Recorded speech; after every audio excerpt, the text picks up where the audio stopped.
कैलाश मानसरोवर का नाम सामने आते ही हमें एक पवित्र स्थान का स्मरण होने लगता है, जहां भगवान शंकर का निवास है, जिसका कण कण शिव की उपस्थिति का आभास कराता है। भारतीय संस्कृति में इस स्थान को सर्वोच्च तीर्थ बताया गया है। कैलाश मानसरोवर की यात्रा बेहद कठिन और दुर्लभ है।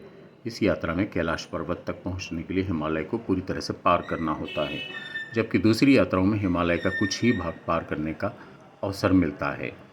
कैलाश मानसरोवर की यात्रा को श्रद्धा और साहस की अनूठी यात्रा का संगम बताया गया है, क्योंकि यह यात्रा पूरी तरह से चुनौतीपूर्ण है और उसका सामना आस्था और श्रद्धा के साथ ही किया जा सकता है। यात्री पूरे रास्ते में ओम नमः शिवाय के जाप के साथ अपने गंतव्य स्थान की ओर बढ़ता चला जाता है।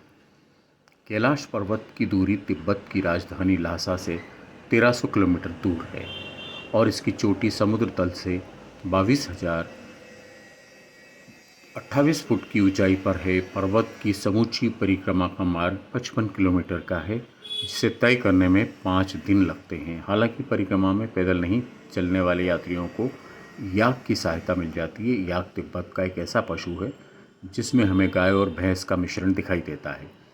तिब्बत में यह अत्यंत पूज्य पशु है, ठीक उसी तरह जैसे हमारे यहाँ गाय। कैलाश मानसरोवर का महत्व 4 धर्मों में विशेष रूप से माना गया है: हिंदू, जैन, बौद्ध तथा तिब्बती संस्कृति। हिंदू धर्म में इसे भगवान शिव और माता पार्वती का धाम माना गया है। बौद्ध धर्म के अनुसार महात्मा बुद्ध को कैलाश पर्वत पर ही अपना असली ज्ञान प्राप्त हुआ था। ऐसी किंवदंती है कि महात्मा बुद्ध के पैरों के निशान कैलाश पर्वत की चारों दिशाओं में हैं। जैन धर्म के अनुसार कैलाश पर्वत को अष्टपद कहा जाता है। ऐसा माना जाता है कि इनके पहले तीर्थंकर आदिनाथ ऋषभदेव भगवान ने यहाँ निर्वाण प्राप्त किया था। तिब्बती संस्कृति के अनुसार कैलाश पर्वत को सबसे अनूठा 9 मंजिला स्तूप माना जाता है। इसे तिब्बती भाषा में कांग रिनपोछे तथा मानसरोवर को त्वेप्सोंग वंग कहते हैं। तिब्बती कैलाश पुराण कांगड़ी करग्या के अनुसार कैलाश पर्वत सारे ब्रह्मांड के ठीक मध्य में है। कैलाश पर्वत की परिक्रमा करने पर हमें उनके सभी रूपों के दर्शन करने का सौभाग्य मिल जाता है। पर्वत का उत्तरी भाग ग्रेनाइट पत्थर की सीधी चट्टान जो महाशिवलिंग का आभास देती है के रूप में नजर आता है। आसपास के तिब्बती पहाड़ों से यह विशाल पर्वत बिल्कुल भिन्न है। इस तरह चट्टान सीधी होने के कारण बर्फ जम नहीं पाती। ऐसा कहा जाता है कि इस चोटी पर आज तक कोई भी पर्वतारोही दल नहीं पहुंच पाया है।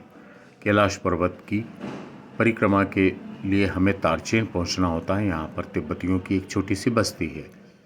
इस स्थान से हमें याक और शेरपा तिब्बती मजदूर मिल जाते हैं, जो सामान ढोते हुए यात्रियों के साथ चलते हैं। पहले दिन लगभग 14 किलोमीटर का सफ़र तय करके हम पहुंचते हैं डेरापुक गोम्पा। यहाँ पर हमारा कैंप खुले मैदान में लगता है। अनेक यात्री यहाँ स्थित डेरापुक मोनेस्ट्री में भी रुक जाते हैं। परिक्रमा के दूसरे दिन की चढ़ाई सबसे कठिन और ख़तरनाक भी है, क्योंकि पूरे रास्ते ऑक्सीजन की कमी का सामना करना पड़ता है। इसके अलावा मौसम बदलने पर कभी भी बर्फ़ गिरने लगती है। रास्ता 7 किलोमीटर का है, लेकिन इसकी चढ़ाई एकदम सीधी है। 2-4 कदम चलते ही दम फूलने लगता है। डोलमा पास पहुंचकर हमें उत्तर कैलाश के दर्शन होते हैं। यहीं पर भगवान शिव की पूजा भी की जाती है। पास में ही गौरीकुंड दिखाई देता है। डोलमा पास में यात्री ज़्यादा देर रुक नहीं पाते, क्योंकि यहाँ सांस लेने में बेहद कठिनाई होती है। यहाँ से पुनः अगली यात्रा आरंभ होती है और शाम का पड़ाव जुटहलपुक गोम्पा में लगाना होता है। वहाँ पर तापमान कई बार -0 से 5 तक चला जाता है और तेज़ बर्फ़ भी गिरती है। इसी स्थान पर ऑक्सीजन की कमी का सर्वाधिक आभास होता है। इस स्थान पर अपने स्वास्थ्य के प्रति बहुत अधिक सतर्क रहने की आवश्यकता महसूस होती है। तीसरा दिन हमें पहाड़ों से उतरते हुए फरखा प्लेन पहुंचते हैं। यहाँ हमें गाड़ियाँ वापस ले जाने के लिए तैयार मिलती है। ऐसी मान्यता है कि शिवलिंग की परिक्रमा कभी भी पूरी नहीं की जाती। जलधारी वाला भाग छोड़ दिया जाता है, इसलिए यात्री वापस तारचेन नहीं जाकर यहीं पर परिक्रमा का समापन करते हैं। मानसरोवर झील को देवताओं की झील कहा गया है। यह कैलाश पर्वत से 32 किलोमीटर की दूरी पर स्थित है। समुद्र तल से 14,980 फुट की ऊंचाई पर बनी इस झील का परिक्रमा का दायरा 90 किलोमीटर का है और गहराई 300 फुट है। भौगोलिक दृष्टि से यह झील सारे संसार की सबसे पहली मानव अन्वेषित झील है। इसकी परिक्रमा में 2 दिन लगते हैं और तीसरे दिन इसके तट पर विधि विधान से पूजा की जाती है। झील में जगह जगह स्वर्ण हंसों के जोड़े नजर आते हैं। चारों तरफ के शांत वातावरण में इन पक्षियों की आवाज़ उमा उमा शिव शिव का उच्चारण प्रतीक होती है। मानसरोवर झील का जल अत्यंत स्वच्छ और नीलाभ है। मानसरोवर को 51 शक्तिपीठों में से एक माना गया है। कहा जाता है कि सती की दाहिनी हथेली इसी में गिरी थी। मानसरोवर में स्नान और भगवान शिव की आराधना करने का अद्भुत अवसर हमें यहीं पर प्राप्त होता है। कैलाश मानसरोवर आदिकाल से श्रद्धालुओं के लिए आकर्षण और श्रद्धा का केंद्र रहा है। इसकी महत्ता का वर्णन हमें स्कंद पुराण, वाल्मीकि रामायण, हरिवंश, देवी भागवत आदि में भी मिलता है।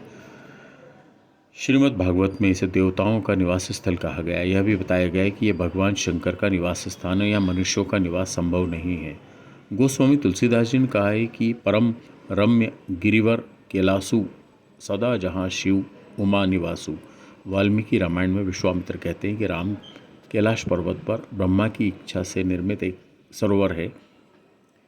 मन से निर्मित होने के कारण इसका नाम मानसरोवर है। महाभारत में कहा गया है कि पितामह और सावित्री तीर्थ के बाद मानसरोवर जाएं, वहाँ स्नान करने से रुद्रलोक में प्रतिष्ठा मिलती है।